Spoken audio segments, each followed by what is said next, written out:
creativity is at an all-time low. And that's not me being some kind of born in the wrong generation kind of person or anything like that. For example, if you were to go into Google and type in something like creativity is down or creativity is dying even, you will find multiple articles written by other people sharing the same sentiment. And even without those articles, I think it's kind of something that's hard to ignore at this point. And now more than ever, we live in a world where it feels like there's more successful remakes and re-releases than successful original ideas. A world where game companies would rather release their third straight remake than actually make something new. A world where record labels that supposedly care about the artists will turn their back on those same people and use AI-generated art for promotional materials. And it's in this world where Daicon 4 stands out and feels more fresh and authentic than ever. Well, before I get into what Daicon 4 is as an animation, I think it would be pretty important to tell you what Daicon is and why there's 4 of them.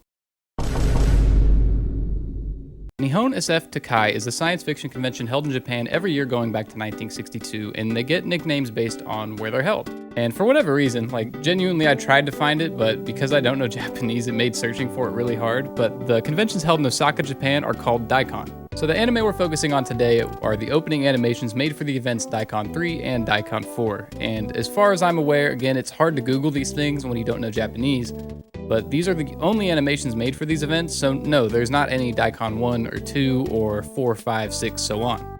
And now that you have an understanding of the event, I wanted to go and share with you why I'm making this video today. And that is because of A, I want to tell you why Daicon 4 is important, and then B, I want to tell you why it's great. And as for its importance, I just have 2 words for you.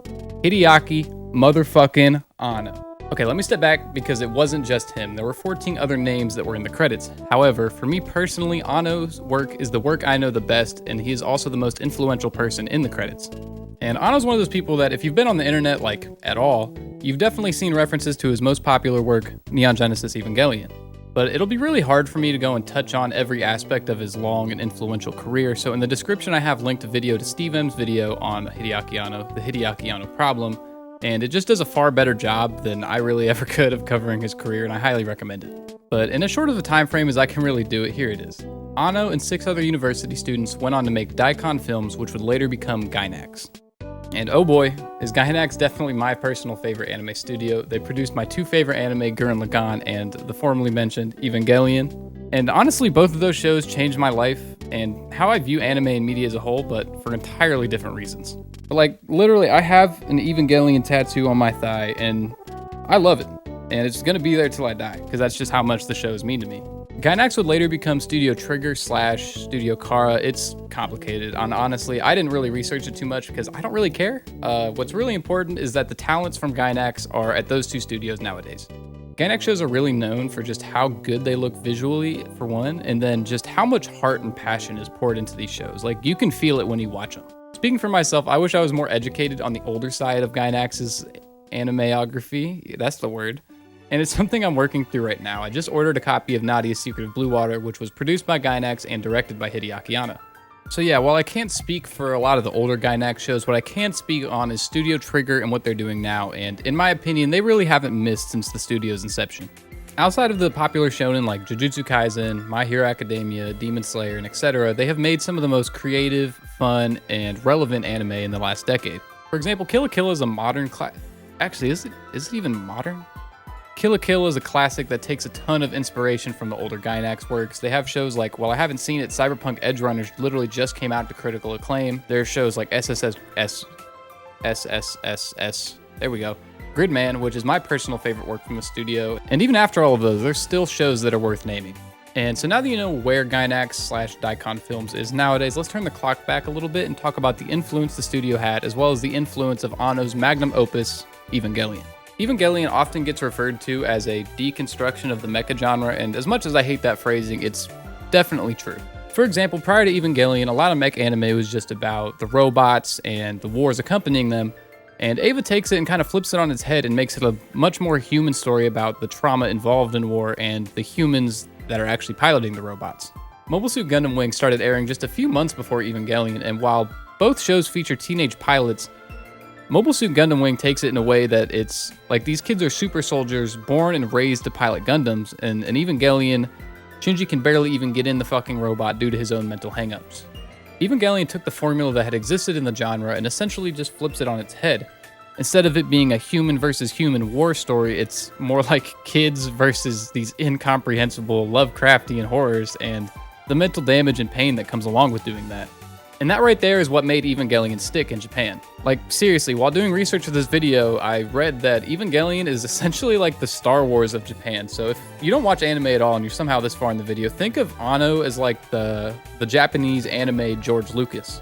Yeah, the show still has a ton of representation in Japan, even though the show ended in '96. Like, I've seen videos on YouTube of people surviving sheerly off of Evangelion merchandising.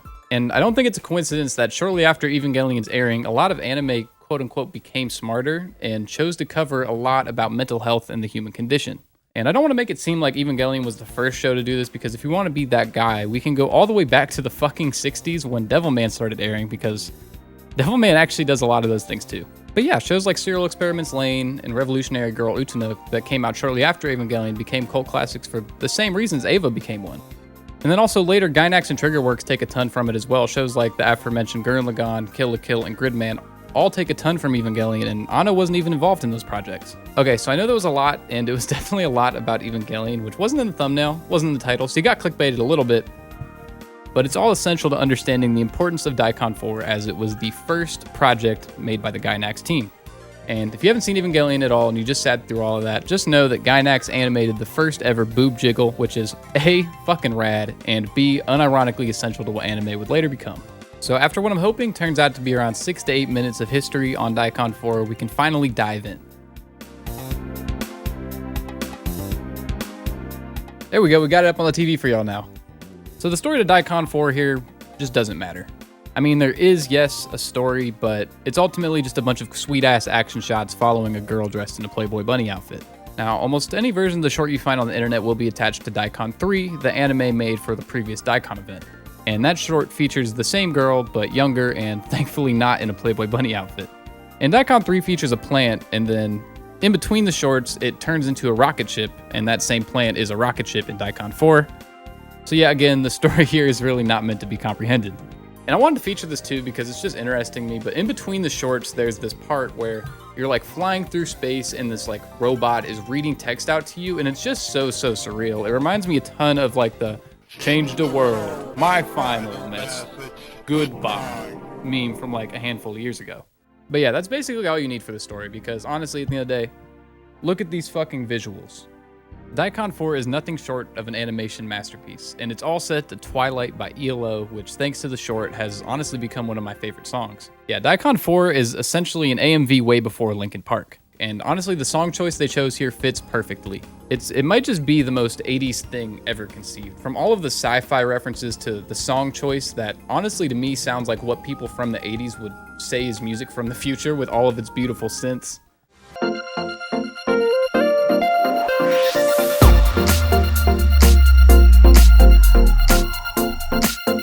Anime aesthetic that fuels retro anime pages all over the internet. But yeah, like watching it is basically as close as you can get to time travel without going 88 miles an hour. I wanted to highlight some animation cuts here because honestly, I just want to see them over and over while I'm editing.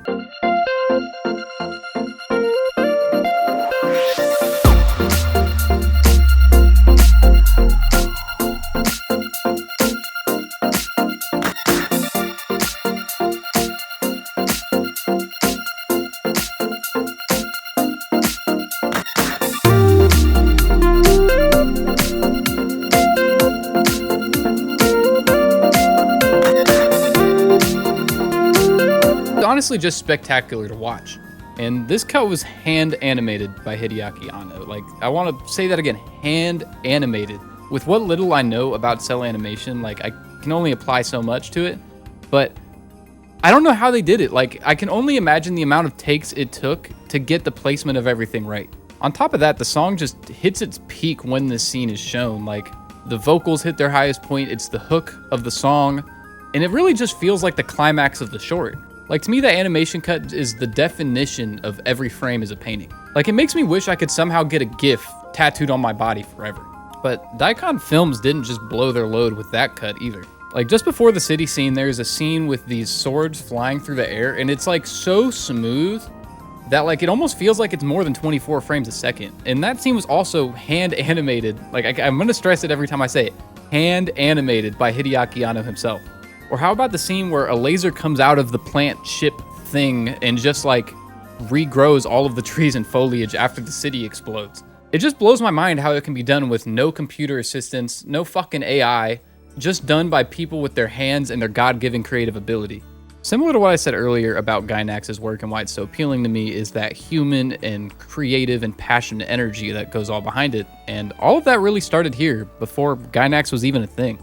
Like, nothing about this short had to be as extravagant as it is. It was made for other anime and science fiction fans at a sci-fi convention. It wasn't made for profit, for sale, for any ulterior motives. It was made just out of sheer love for the craft.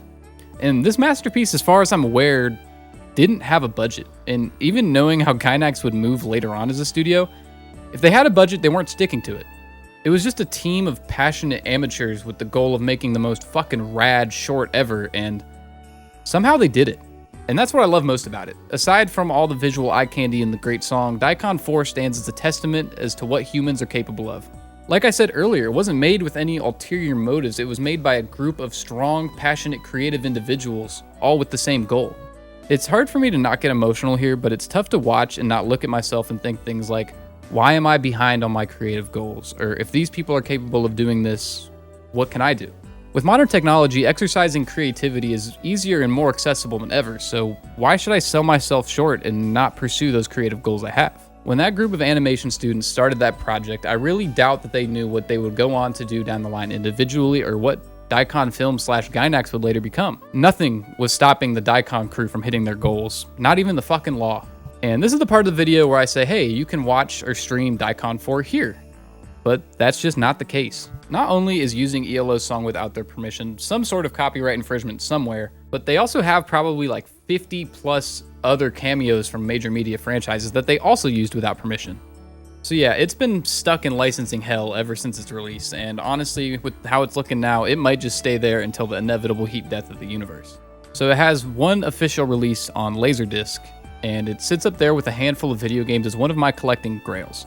It is ridiculously expensive, but it is also something that I will own before I die. And I don't even have a Laserdisc player. So it is going to be stuck in low quality YouTube videos for the foreseeable future. My favorite way to watch it is this Laserdisc remastering that was uploaded by Noodle. There's also a 4K AI upscale uploaded by TNT Boom 21, and while it's not my personal preferred way to watch it, I know for some people it'll be a really hard sell to watch a 40-year-old anime in 480p on YouTube. And so I have links to those as well as just a standard Laserdisc rip in the description. And with that all being said, I'd like to leave you with this YouTube video that I found while doing research for the short. Van Lucassen, and I really hope I'm saying that right, uploaded this video of a live audience reaction to when the short was originally projected at the Daicon 4 event all the way back in '83. And I honestly can't wrap my head around how this video got uploaded at all. Was Van Lucassen there at the original Daicon showing? Based on his name, I would assume not. Did he just buy some like used Japanese camera and it just happened to have the footage here on it? Or was it just like deep on some Japanese forum or something like that?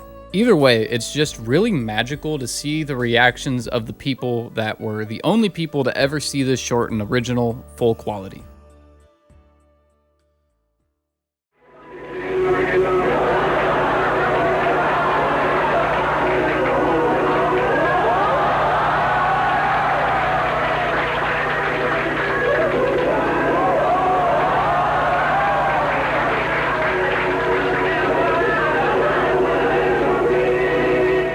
And it's even more cool to watch the audience lose their shit over the same shit I'm losing my shit over 40 years later. And this honestly just adds even more to that time capsule feeling and just the overall mystique of the anime and the event itself. Like, is it weird for this 20-year-old from Ohio to be jealous of these people that probably didn't even know they were really witnessing history? It was probably to them just something cool the event did that year. And that's where I'm gonna leave it. Daicon 4 is pure, unfiltered, unbridled creativity, and it's hard for me to not get creatively inspired while watching it, and I think it'll have the same effect on you as well. So go channel your inner Daicon, write that book, sing that song, paint that painting, make that video, execute whatever creative goals you have, because if they were capable of doing it, then you are too. And who knows, maybe it'll just change the world. Thank you for watching my video. If you made it this far, I love you. Goodbye.